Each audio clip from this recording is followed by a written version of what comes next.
Well, everyone, I'm pretty excited about this today because Take-Two actually reached out and gave me the opportunity to see the gameplay trailer for Mafia: The Old Country early. That's right, your boy is filming this a couple of days actually ahead of when they plan on officially revealing it at PAX. And that has allowed me to film this, offering my reactions to the trailer, which I wouldn't have been able to do before since I'm on vacation right now with my family. All the kids are in bed, the wife is chilling and taking a shower. So I am here vibing by myself. But here's the thing about vacations. Like, you go on a vacation, and if you're a gamer nerd like me, what like relaxes you is talking about video games. You want to like talk about games, play games, that type of thing. And like Disney World is great, but there's not a lot of video games in it. And like the people I'm here with, like my toddler, not that interested in video game talk. So this is my way of getting it out. Like relaxing in a weird way. And I need it because I can show you on my smartwatch. Today we walked an estimated 20, I don't know if you can see that, 27,000 steps. And my watch estimates that is roughly 13.09 miles. We walked a lot. So I'm ready to decompress and talk about games real quick. And this will be quick because the trailer itself is quick. But if you don't know me, I'm a big fan of Mafia, and I've always felt that the Mafia games are kind of an enigma because they're really good narratively. They have fantastic stories, the writing is really well done, and if you've never played Mafia Definitive Edition or Mafia 1 leading into Mafia 2, it's phenomenal. But the series has always struggled kind of in two ways. Number one, they've struggled with these like forced open worlds. You can tell that like the publishers told them, we need open worlds. Grand Theft Auto has an open world. You need an open world. And they just never really clicked, in my opinion. I mean, Mafia Definitive Edition being a recreation of a very, very old game is of course its own thing. But even if you look at Mafia 2 and certainly Mafia 3, they are big maps that are historically and artistically and musically interesting, but they don't have like a lot of gameplay dynamism. Like the open worlds are always the weakest part of Mafia games, and that therefore leads into conclusions that the gameplay is bad.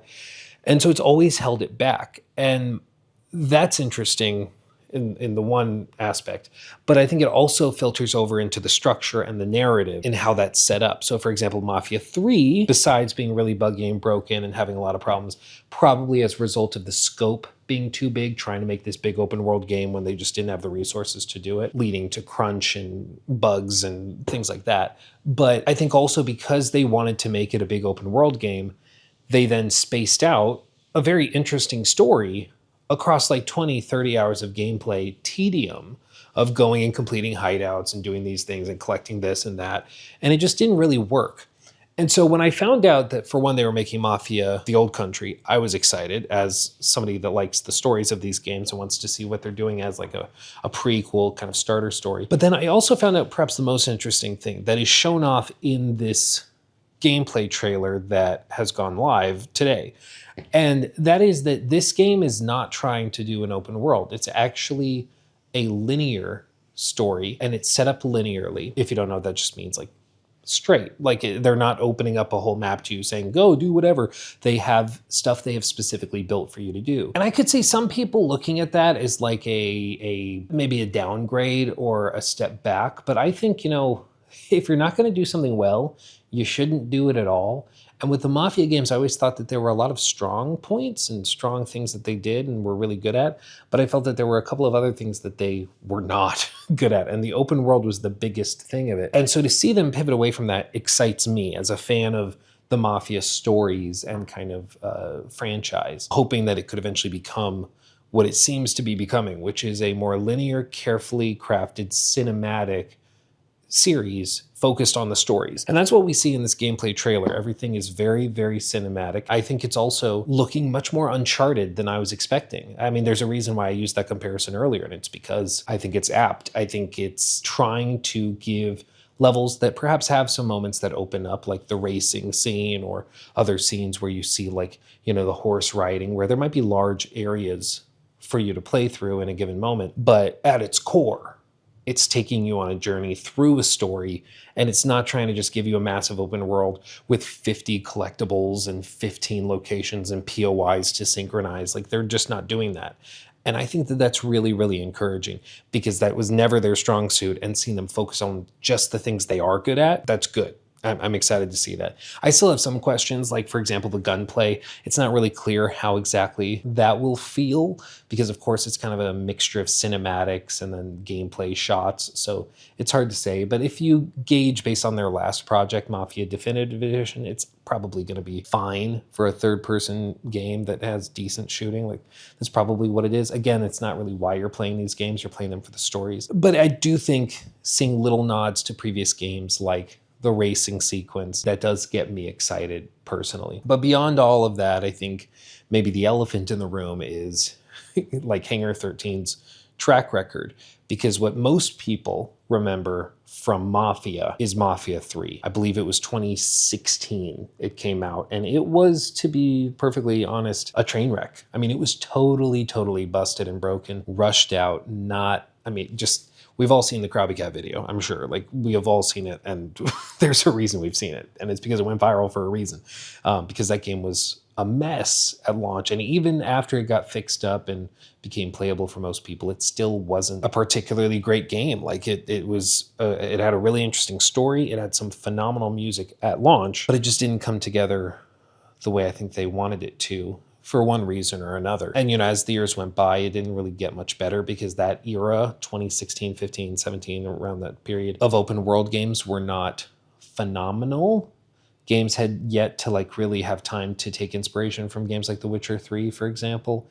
And so there was they were kind of holdovers from the previous era of open world design, very Ubisoft focused and styled, with lots of collectathons and things like that. So it hasn't aged well in that regard. And then other things, like the game you played back in 2016 is not the same game that you play today. If you download Mafia 3 right now, it's not the same game, primarily with the music. Like, back when the game first launched, they had Elvis Presley music, really good music, when you would just be driving down the streets listening to the radio in game. And that really helped it. That really made the game feel special. It's just to be driving through this fictional kind of New Orleans style city, and then you just turn on the radio and Elvis Presley is playing. It was really, really cool. But the music licenses expired. And so they had to cut all of that out of the game, which is a whole other topic, like music preservation or OST preservation in games with licensed music, where the license expires after 5 years, and so they have to cut it out and change the game that you bought. It seems weird to me that they can just do that. They can just alter the thing that you bought, but that's just me. But I do think Mafia 3 left, for many reasons, a bad taste in a lot of players' mouths, and left them, I think, justifiably skeptical of the Mafia franchise in general.